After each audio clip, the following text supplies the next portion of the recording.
The information you are about to hear today is something I never thought I would share publicly. By the end of this testimony, you will understand why every word matters and why time is running out. This is not a story meant to scare you, but to prepare you. I encourage you to listen carefully, share this message, and most importantly, take action. Before I begin, I would like to know where you are watching from. Please leave your location in the comments so we can connect as a family. If you have any prayer requests, also leave them below and our prayer team will lift you up in prayer. Now, please listen carefully as I share this experience. My name is Alpha Zibin Sharsay. I am 45 years old, and for the past 17 years, I have served in the United States military as a medical officer. Over these years, I have seen things that most civilians will never see. I have been deployed to conflict zones, worked in military hospitals, and served in classified operations that I am legally bound never to discuss. When you join the military, especially in certain capacities, you take an oath. You swear to protect your country, to follow orders, and to keep classified information secret, even from your own family. I have honored that oath for 17 years. I have kept secrets that weigh on my soul. I have watched decisions being made behind closed doors, decisions that affect millions of people who will never know the truth. I have seen operations carried out for reasons the public will never understand. Some of these operations have resulted in loss of life, both of our own soldiers and of civilians caught in circumstances beyond their control. But the reasons behind these actions, the strategies, the intelligence, the necessity, all of it remains classified, locked away in files that will not see daylight for decades, if ever. There are many things happening in the world that appear random or accidental to the public eye. Outbreaks, conflicts, economic crashes, supply chain disruptions.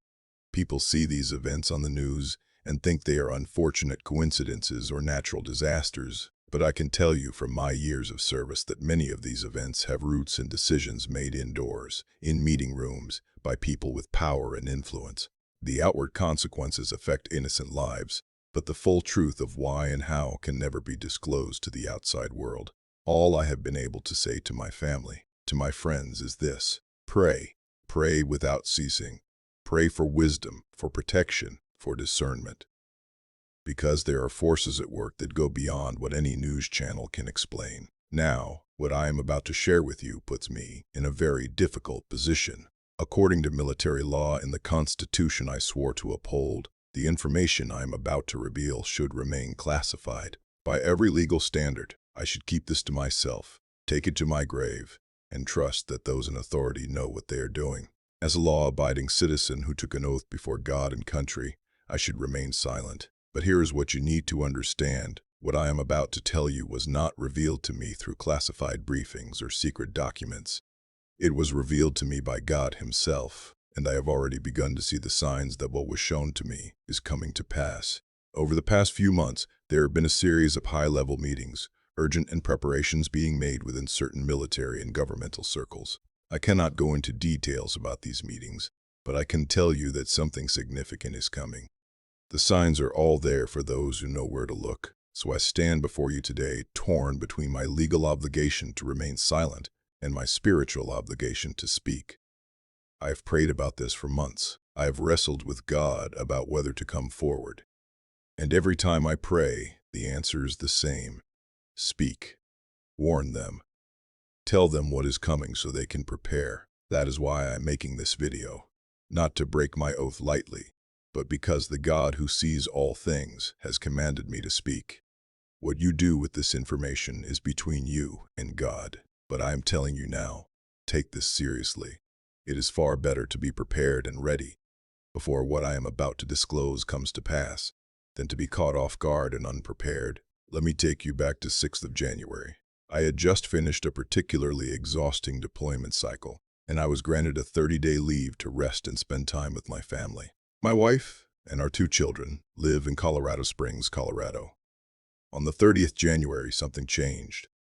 I woke up that morning feeling strange.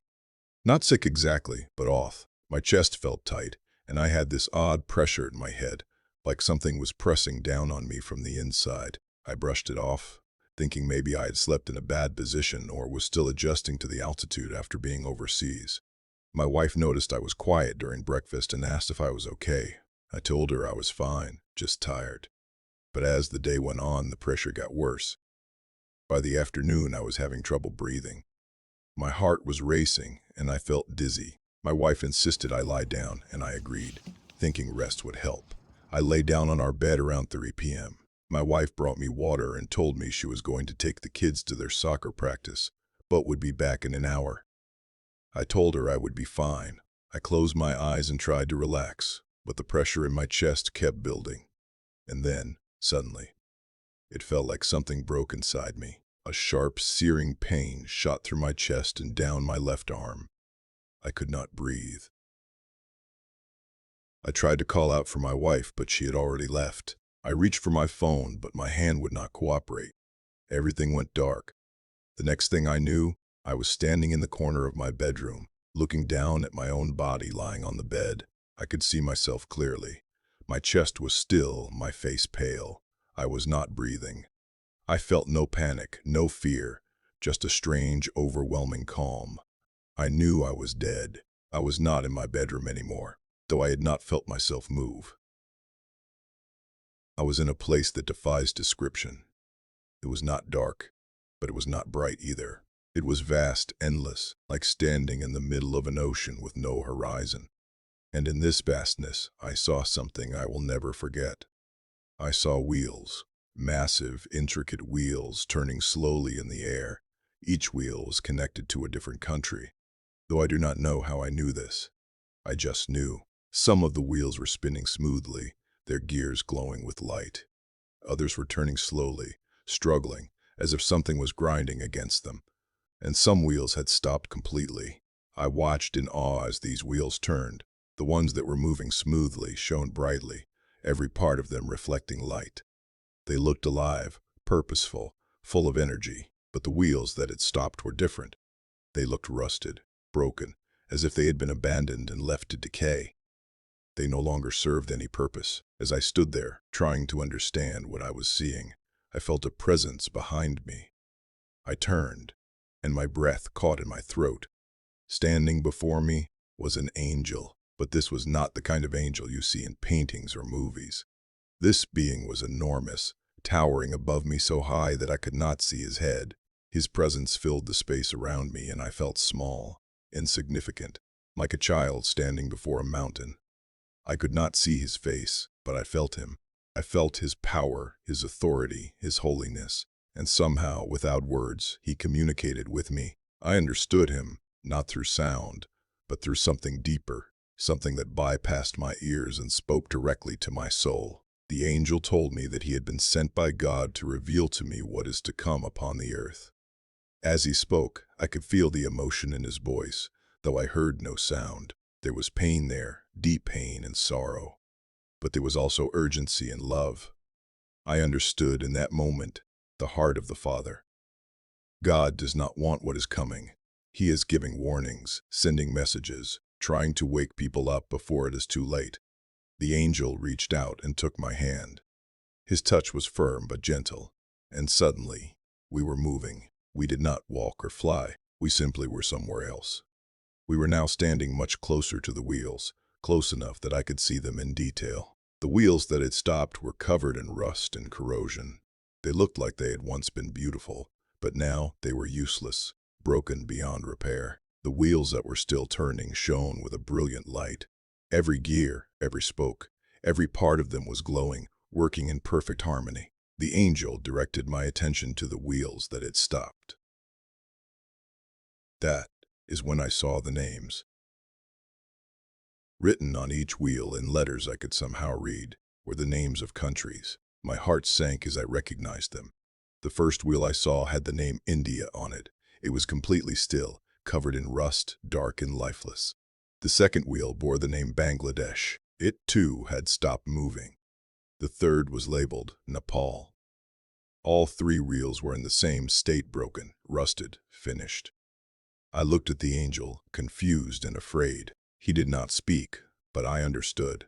These wheels represented the future of these nations. What I was seeing was what was coming for them. The angel began to reveal to me the meaning of what I was seeing. He showed me that what I was looking at were the futures of these nations in the face of what is about to unfold across the earth. He told me that in this season, he repeated the words, "In this season, 3 times there will be an outbreak. It has already started, and it will spread to the nations whose wheels have stopped working." He showed me images of India, and what I saw broke my heart. I saw hospitals overflowing with sick people. I saw bodies lying in the streets because there was no room in the morgues. I saw doctors and nurses collapsing from exhaustion and from the virus itself. I saw families weeping over loved ones who had died in a matter of hours. The virus was moving through the population like wildfire, and nothing seemed able to stop it. The angel revealed to me the nature of this virus. He showed me that it is not like other diseases the world has seen.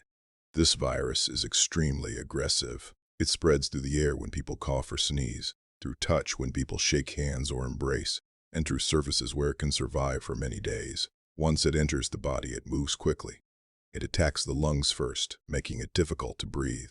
Within hours, people develop high fevers and severe coughing. Within a day or two, their lungs begin to fail. But the virus does not stop there. He showed me how the virus moves into the bloodstream and begins attacking other organs. The liver, the kidneys, the heart, all of them become targets. Internal bleeding begins. People start bleeding from their eyes, their nose, their mouth. The pain is unbearable, and for many, death comes within 3 to 5 days of the first symptoms appearing. I watched as the virus spread from India into Bangladesh. The border between these two countries is porous, with millions of people crossing back and forth for work, for trade, for family visits. The virus traveled with them, hidden in their bodies before they even knew they were sick. Within weeks of the outbreak starting in India, Bangladesh was experiencing the same horror. Hospitals filled up. The death toll climbed. Then I saw it spread to Nepal. People fleeing the outbreak in India, hoping to find safety in the mountains, brought the virus with them, and soon Nepal was facing the same crisis. The angel showed me the total devastation these 3 nations would face. He revealed to me that millions would die. Entire communities would be wiped out. The healthcare systems in these countries would completely collapse. There would not be enough doctors, not enough medicine, not enough hospital beds. People would die in their homes, in the streets, in temples and churches, crying out for help that would not come.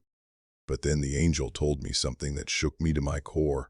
He said that while God is using other messengers to warn other nations about what is happening in India and the surrounding areas, I was being sent specifically to warn the people of America. He told me that the core of what God wanted me to understand was not just what was happening in those distant countries, but what would happen to my own nation. He revealed to me that America is a target.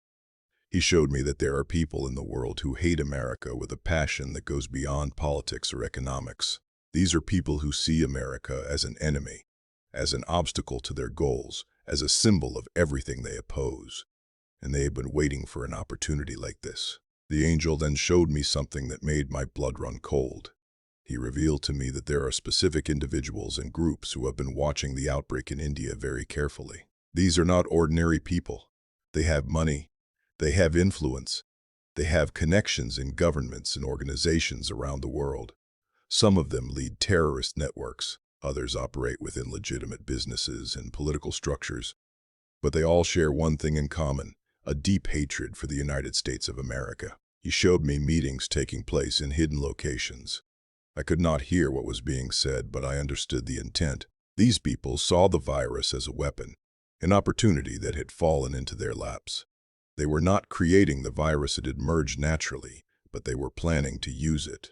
The angel revealed to me that these groups have been discussing how to weaponize the outbreak, how to ensure that the virus makes its way into America, and how to maximize the damage it will cause. They know that if they can successfully introduce the virus into the United States and let it spread, the results will be catastrophic. They know that America's economy is the backbone of the global system, and if they can bring it down, they can reshape the world order. He showed me that they are planning this attack for the spring and summer months of 2026, when travel is at its highest and when conditions favor the spread of respiratory viruses. They are being strategic, calculating, patient.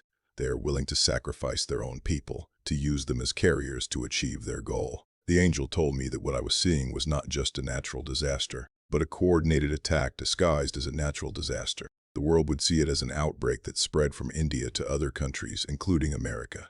But the truth is that it would be deliberately introduced, deliberately spread, and deliberately amplified by people who want to see America destroyed. The angel then showed me in great detail the 3 specific methods that these groups will use to bring the virus into America. The first method is through international air travel. He showed me that they will send infected individuals on flights from India, Bangladesh, Nepal, and other affected countries directly into major American cities. These individuals will be carefully selected. Some of them will be true believers in the cause, willing to die for what they think is a holy mission.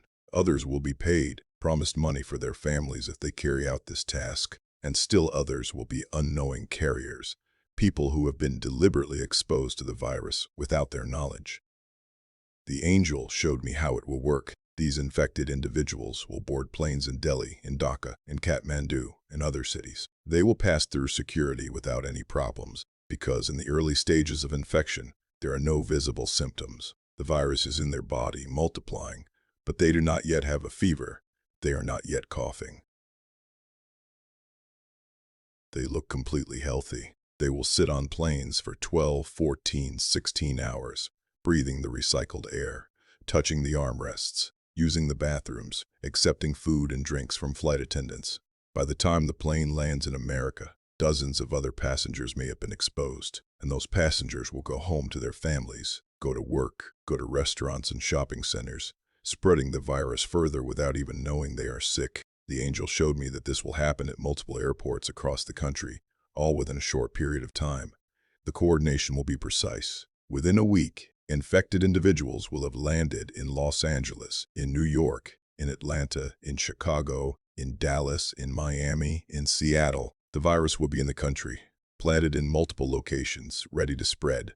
The second method he showed me was through cargo shipments. This was something I had never even considered, but the angel revealed how it would work. He showed me that the virus can survive on certain surfaces for an extended period of time, especially in cool, dark conditions like the inside of a shipping container. He revealed to me that contaminated items would be deliberately placed in shipments bound for America. These could be clothing, electronics, toys, food packaging, anything that would be handled by workers and eventually reach consumers. The items would be contaminated in warehouses in India or neighboring countries, then packed into containers and loaded onto cargo ships. The angel showed me these massive container ships crossing the Pacific and Atlantic Oceans, each one carrying thousands of containers, and hidden among them, containers filled with contaminated goods. When these ships arrive at American ports, Los Angeles, Long Beach, New York, New Jersey, Savannah, Houston, the containers would be unloaded by dock workers. These workers would touch the containers,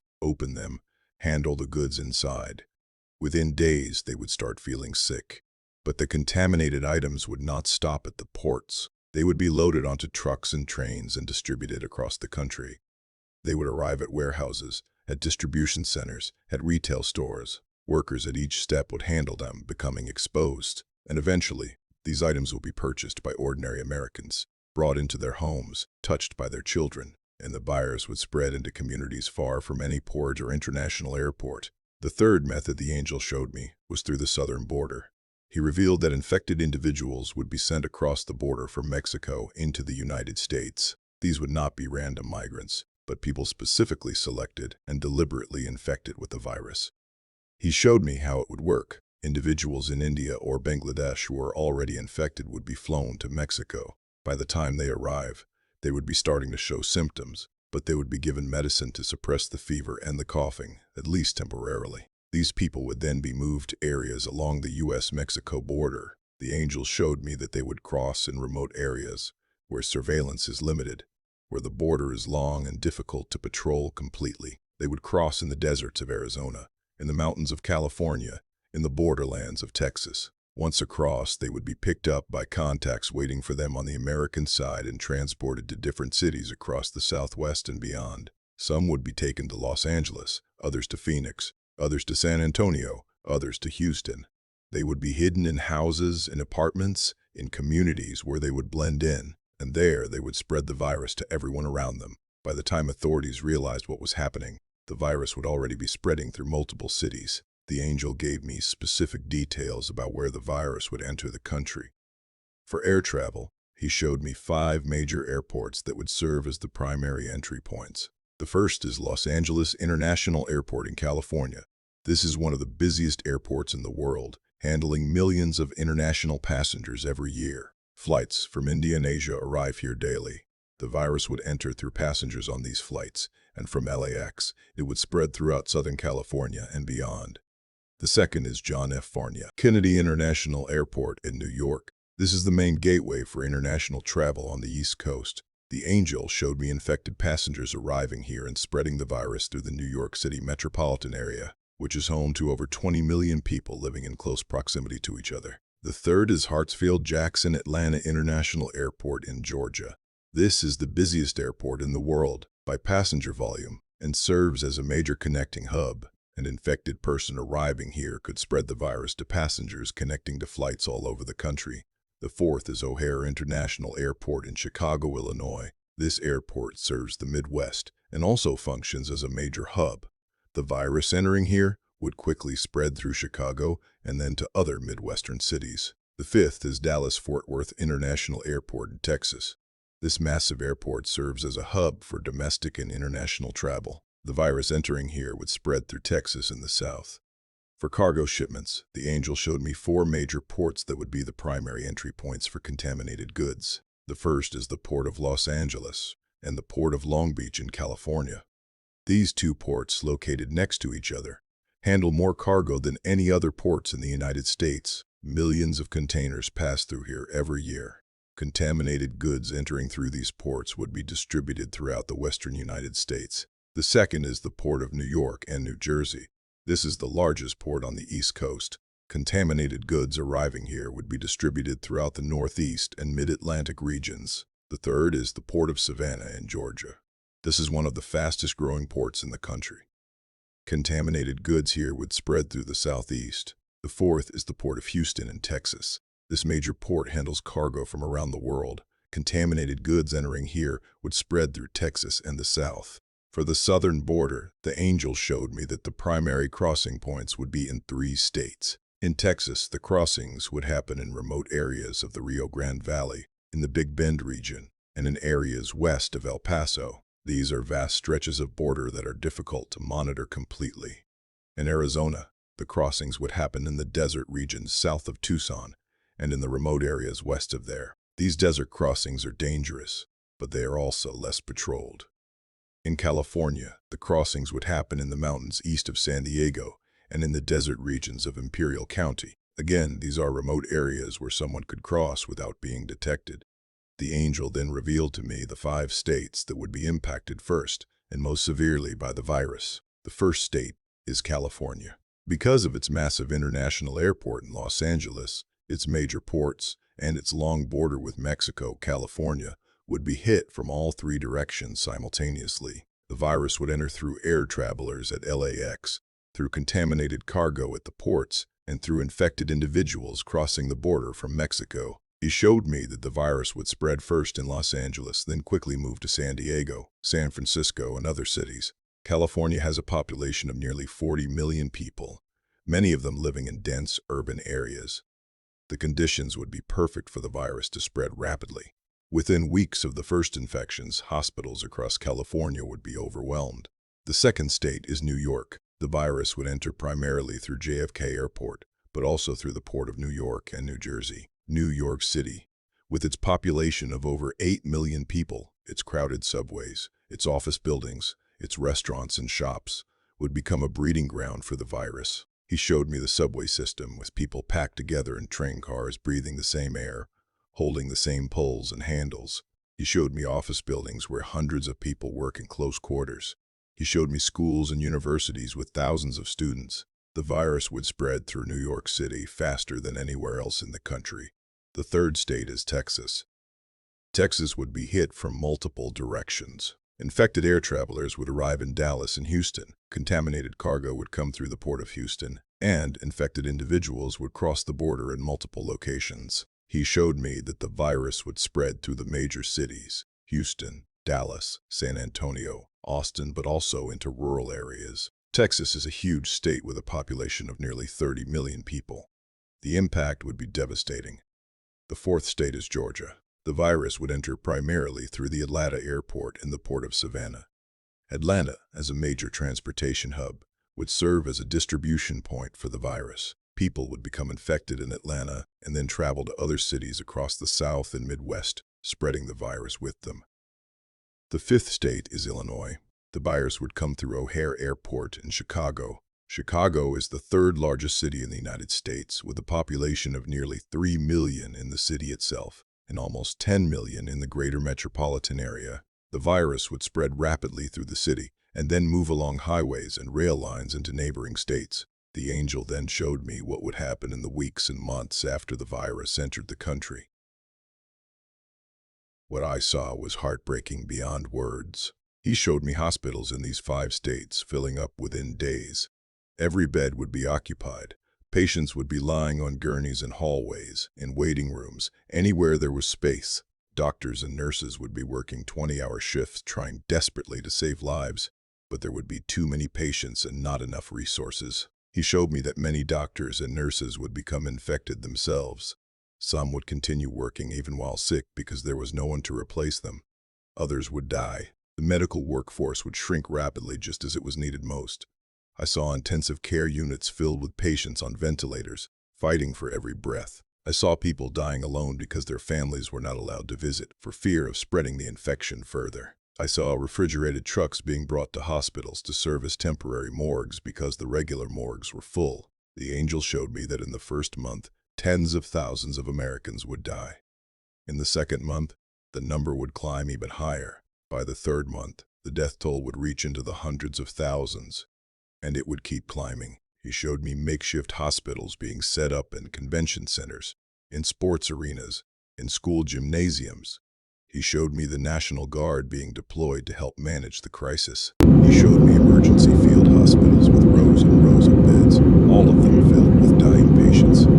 I saw families torn apart, children losing parents, parents losing children, elderly people dying without any family members able to be by their side. I saw entire households wiped out with no one left alive. The angels showed me funeral homes overwhelmed with bodies, unable to keep up with the demand. I saw mass graves being dug in some areas because there was no other way to handle the sheer number of dead. I saw crematoriums running 24 hours a day, but perhaps most heartbreaking was what I saw in people's faces. I saw fear. I saw desperation.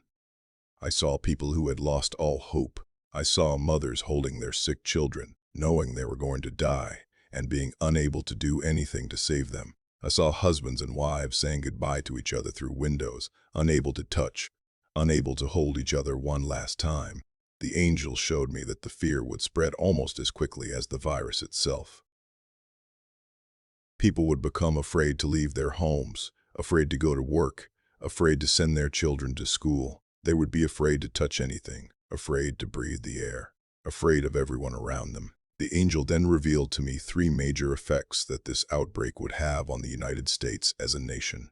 The first effect would be economic collapse. He showed me that as people get sick and die, the workforce would shrink dramatically. Businesses would not have enough workers to operate. Factories would close, stores would shut down, construction projects would stop. He showed me the supply chain breaking down completely. There would not be enough truck drivers to transport goods. There would not be enough warehouse workers to manage inventory. There would not be enough retail workers to staff stores. Products would pile up in warehouses because there was no one to deliver them. Store shelves would be empty because there was no one to stock them. The angel showed me the stock market crashing as investors panicked. He showed me retirement accounts losing half their value, then more. He showed me businesses declaring bankruptcy by the thousands. He showed me unemployment rising to levels not seen since the Great Depression of the 1930s. He revealed to me that the gross domestic product of the United States would shrink by 30 to 40% within the first year. The economic power that America has had for over a century would be shattered. Other nations would step in to fill the void, and the global economic order would shift dramatically. The second effect would be the complete collapse of the healthcare system. The angel showed me that the system would not be able to handle the overwhelming number of patients. Hospitals would run out of ventilators, out of oxygen, out of basic medications, out of personal protective equipment for medical staff. He showed me doctors and nurses having to make impossible choices about who would receive treatment and who would not. They would have to decide who was most likely to survive and focus resources on those patients, while others were left to die. The moral and emotional weight of these decisions would crush many healthcare workers. The angel revealed to me that many doctors and nurses would quit, unable to handle the stress and the trauma. Others would die from the virus. The healthcare workforce would shrink by half within 6 months, and this collapse would affect not just virus patients but everyone. He showed me cancer patients unable to receive chemotherapy because the hospitals were full of virus patients. He showed me people with heart disease unable to get surgery. He showed me diabetics unable to find insulin. He showed me people dying from treatable conditions because the healthcare system had collapsed. The third effect would be on national security. The angel showed me that as America struggled with the crisis at home, its ability to respond to threats abroad would be severely weakened. Military readiness would decline as soldiers fell sick. Bases would have to be quarantined. Deployments would be canceled. He showed me that adversaries around the world would see this as an opportunity. Some would make aggressive moves, knowing that America was too distracted and weakened to respond effectively. He showed me that America's position as a global superpower would be permanently diminished. But there was another effect the angel showed me, one that would impact every single person in America: the catastrophic effect on the food supply. He showed me farms across the country where workers were falling sick. There would not be enough people to plant crops in the spring. There would not be enough people to tend to the fields during the summer. There would not be enough people to bring in the harvest in the fall. He showed me livestock dying because there were not enough workers to care for them. He showed me dairy cows not being milked, chickens not being fed, pigs left to starve. He showed me crops rotting in the fields because there was no one to harvest them.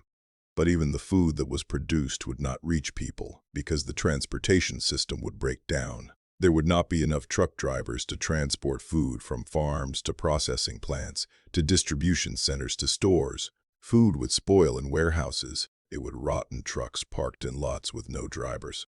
The angel showed me grocery stores with empty shelves. At first, people would rush to stores to stock up, causing shortages. But then, as the outbreak continued and the supply chain collapsed, the stores would simply run out of food and would not be able to get more. He showed me families struggling to find food, parents skipping meals so their children could eat, people standing in long lines for hours hoping to get a small amount of food from emergency distribution centers. He showed me the elderly and the sick unable to get the food they needed. He showed me prices skyrocketing for whatever food was available. A loaf of bread that once cost $3, now costing $20. A gallon of milk costing $30. Eggs, when they could be found, costing $50 a dozen. Most people would not be able to afford these prices. The angel revealed to me that the government would try to implement rationing, limiting how much each person could buy. But even rationing would not be enough because there simply would not be enough food. He showed me people resorting to desperate measures. I saw neighbors turning against neighbors, fighting over food. I saw stores being looted. I saw violence breaking out at distribution centers. I saw people stealing from each other, breaking into homes looking for anything to eat. The angel told me that this food shortage would last for months, possibly even years. It would take that long to rebuild the agricultural workforce, to repair the supply chain, to get production back to normal levels. During this time, millions of Americans would go hungry. Many, especially the elderly and the very young, would die not from the virus but from starvation. Finally, the angel showed me something that grieved me deeply: the effect this outbreak would have on the spiritual lives of believers, those who call themselves Christians. In the early days of the outbreak, he showed me churches coming together in prayer. He showed me believers gathering in homes, in small groups, crying out to God for mercy, for protection, for healing. There was a sense of urgency, a recognition that only God could help in such a crisis. He showed me some churches holding round-the-clock prayer meetings. He showed me believers fasting, seeking God's face, repenting of their sins and the sins of the nation. There was a revival of sorts, a spiritual awakening, as people realized how fragile life is and how much they needed God. But as the weeks turned into months, and as the death toll continued to rise, the angel showed me something troubling beginning to happen among believers. He showed me people who had prayed fervently for healing watching their loved ones die anyway. He showed me believers who had fasted and sought God with all their heart, still getting sick themselves. He showed me pastors who had led their churches in prayer, dying from the virus. And slowly, doubt began to creep in. The angel showed me believers beginning to question God. Why was he not answering their prayers? Why was he allowing this to happen? If he really loved them, if he really had the power they believed he had, why was he not stopping this? He showed me some believers becoming angry at God, shaking their fists at heaven, demanding to know why he had abandoned them. He showed me others becoming depressed, losing hope, giving up on prayer because it seemed pointless. And then the angel showed me something even more heartbreaking. He showed me believers walking away from their faith entirely. He showed me people who had been Christians for years, who had attended church every Sunday, who had read their Bibles and prayed regularly, now saying they no longer believed. The suffering they had witnessed and experienced was too much. They could not reconcile it with a good and loving God. The angel revealed to me that this would be a time of great testing for the church in America. He showed me that those whose faith was built on a solid foundation, those who truly knew God, who had a deep relationship with him, who had spent years studying his word and learning his character, these believers would stand firm. They would continue to trust God even when they could not understand what he was doing. They would continue to pray even when the answers did not come the way they wanted. They would continue to worship even in the midst of suffering. But he showed me that many believers whose faith was shallow would fall away. These were people who had treated Christianity as a religion, not a relationship. They had gone through the motions attending church, saying prayers, maybe even reading the Bible occasionally. But they had never truly surrendered their lives to God. They had never developed deep roots. And when the storm came, they were easily blown away. The angel showed me churches splitting apart. He showed me believers arguing with each other over why this was happening, over what they should do, over whether God was judging America or testing his people. He showed me churches closing because there were no longer enough people to keep them going, either because members had died or because they had abandoned their faith. He showed me that even among those believers who remained faithful, there would be great struggles. He showed me people wrestling with fear, with doubt, with grief. He showed me believers having to watch their children die, having to bury their spouses, having to face death themselves, all while trying to hold on to their faith. But the angel also showed me something beautiful. He showed me that in the midst of all this darkness, there would be lights shining. He showed me believers who remained faithful being a witness to those around them. He showed me Christians caring for the sick, even at great risk to themselves. He showed me believers sharing what little food they had with neighbors who were hungry. He showed me people praying for others even when their own prayers seemed unanswered. He showed me that these faithful believers would lead some people to Christ. He showed me unbelievers, watching how Christians responded to the crisis and being drawn to the faith because of what they saw. He showed me deathbed conversions, people who had rejected God their whole lives, finally surrendering to him in their final moments. The angel told me that this would be a refining fire for the church in America.